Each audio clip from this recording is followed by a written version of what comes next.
அதுபோல தலைமை நம்முடைய தமிழகத்தினுடைய முதலமைச்சராக இருக்கின்ற கழகத்தினுடைய தலைவர் அவர்களுடைய எண்ணங்களை ஈடேற்றுகின்ற வகையிலே மக்கள் பணிகளையும் இயக்க பணிகளையும் ஆற்றுகின்ற வகையிலே இங்கு வருகின்றிருக்கின்ற இயக்க முன்னோடிகளே, ஏனைய பெரியோர்களே, தாய்மார்களே, நண்பர்களே, பத்திரிகையாளர்களே,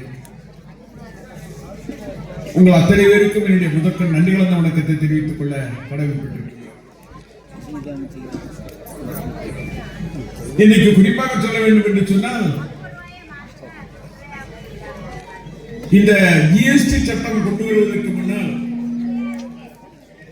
இன்னைக்கு ஜிஎஸ்டி வசூல் செய்து மத்திய அரசாங்கத்திடம் கொடுத்து அவர்களுடைய கையேந்தி வாங்க வேண்டும் என்று நிலை இருந்த நிலைகளை அந்த வருவதற்கு முன்னால் தமிழகத்திலே ஒரு திட்டத்தை கொண்டு வர வேண்டும் என்று சொன்னால், நாமே அந்த திட்டத்தை கொண்டு வருவதற்கான நிதிகளை பெறுகின்ற வகையிலே எந்த திட்டத்தையும் கொண்டு வர முடியும் என்ற நிலைகளை மாற்றி இன்னைக்கு மாநிலத்தினுடைய அதிகாரத்தை புடுங்குகின்ற வகையிலே ஜிஎஸ்டி வசூல் செய்து அதை ஒன்றிய அரசாங்கத்திடம் கொடுத்து அவர்களிடம் கையேந்தி வாங்குகின்ற நிலைகளை மாற்றி இன்றைக்கு தவிக்கக்கூடிய நிலைகளை உருவாக்கி இருக்கின்றார்கள்.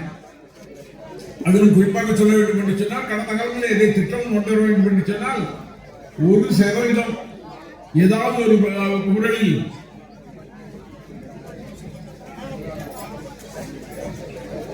ஜிஎஸ்டி போட்டுவிட்டு அந்த வருகின்ற வருமானத்தை வைத்து அந்த திட்டத்தை நிறைவேற்றக்கூடிய நிலைகளை நாம் பெற்றிருந்தோம். ஆனால் இன்றைக்கு எந்த பணம் என்று சொன்னாலும் மத்திய அரசாங்கத்தை ஒன்றிய அரசாங்கத்தை கையேந்தி நிற்கக்கூடிய சூழ்நிலையில இன்றைக்கு மாநிலத்தினுடைய உரிமை இழக்கப்பட்டிருக்கின்ற நிலைகளை நாம் எண்ணி பார்க்க கடமைப்பட்டிருக்கின்றோம். கடந்த ஒரு வாரத்திற்கு முன்னால் இந்தியாவுடைய பட்ஜெட்டை பாராளுமன்றத்திலே தாக்கல் செய்தார்கள். பாராளுமன்றத்திலே தாக்கல் செய்கிறார் என்று சொன்னால், நம்முடைய தமிழகத்திற்கு மெட்ரோ ரயில் திட்டத்திற்கான நிதிகள் வரப்போகின்றது.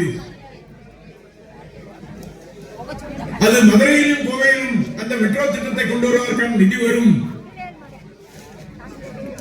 ஏற்கனவே கல்வியிலே விடுபட்ட தொகையாக இருக்கின்ற அந்த பணங்களும் வந்து சேரும்.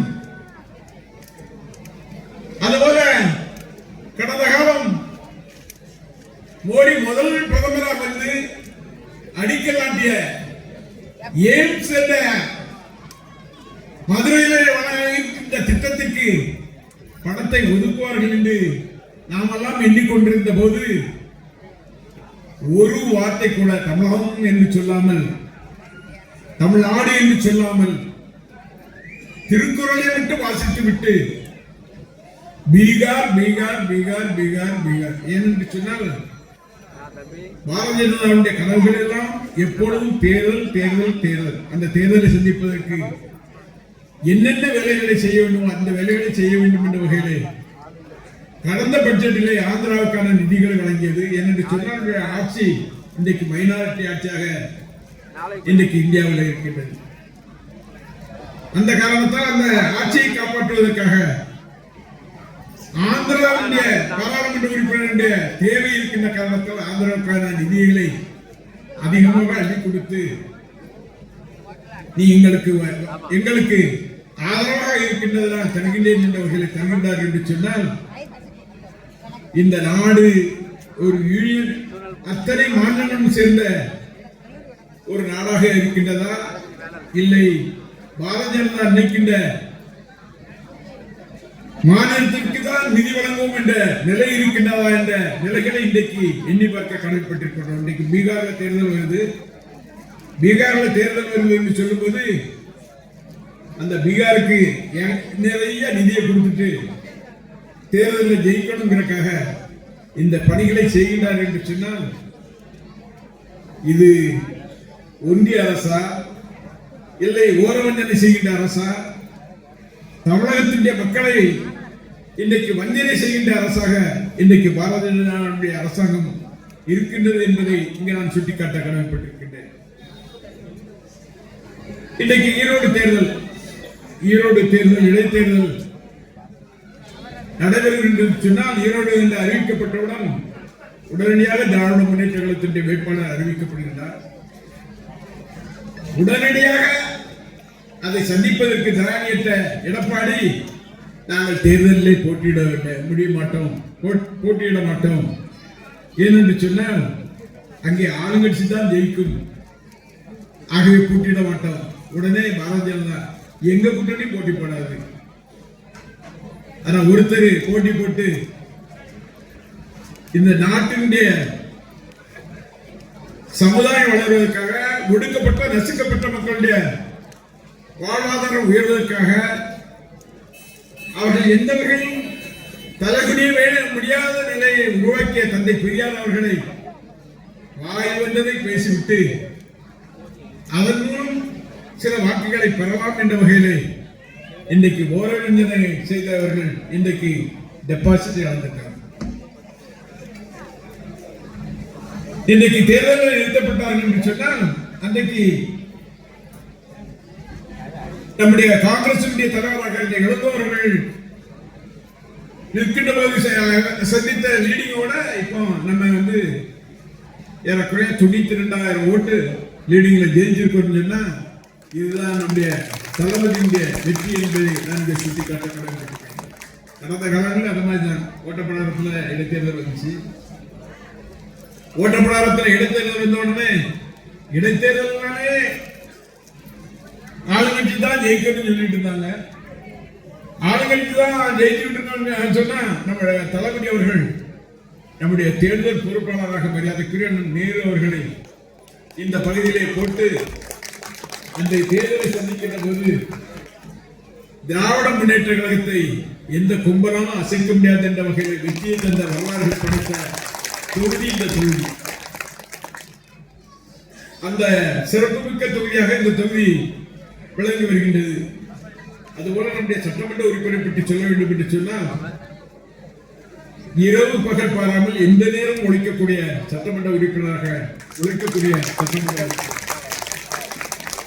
அதுபோல நம்முடைய இயக்கத்தை சேர்ந்தவர்கள் யாரை வேட்பாளராக நிறுத்தினாலும் அவர்கள் வெற்றி திராவிட முன்னேற்ற கழகம் வெற்றி பெற வேண்டும் என்று ஒழிக்கக்கூடிய சகோதரர்கள்.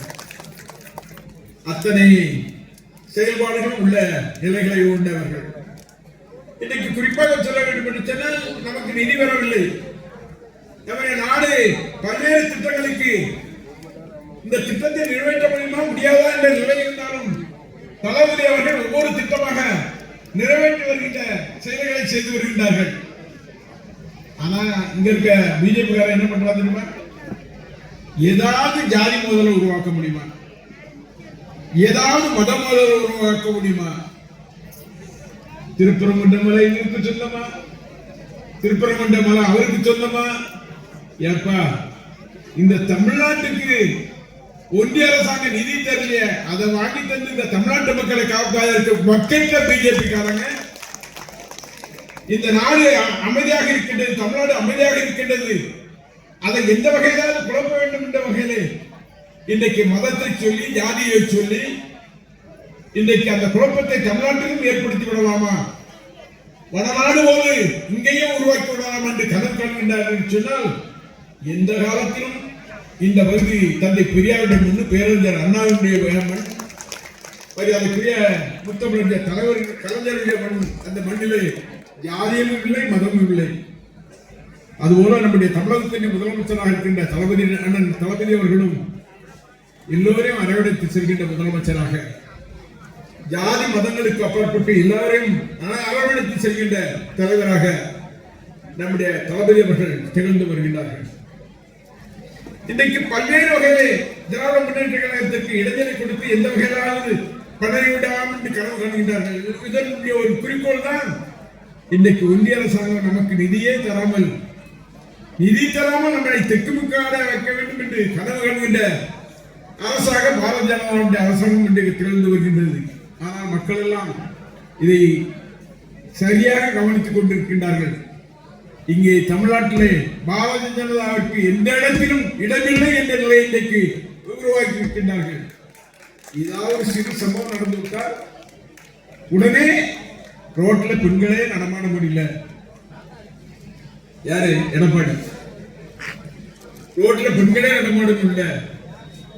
பள்ளியில ஏதாவது தவறு நடந்துட்டா இந்த அரசாங்கம் பள்ளியில இந்த மாதிரி தவறுகள் அதைத்தான் சொல்லிட்டு இருக்காரு தவிர வேற மத்திய அரசாங்கம் ஒன்றிய அரசாங்கம் தமிழகத்துக்கு தர வேண்டிய நிதியை தரவில்லையா?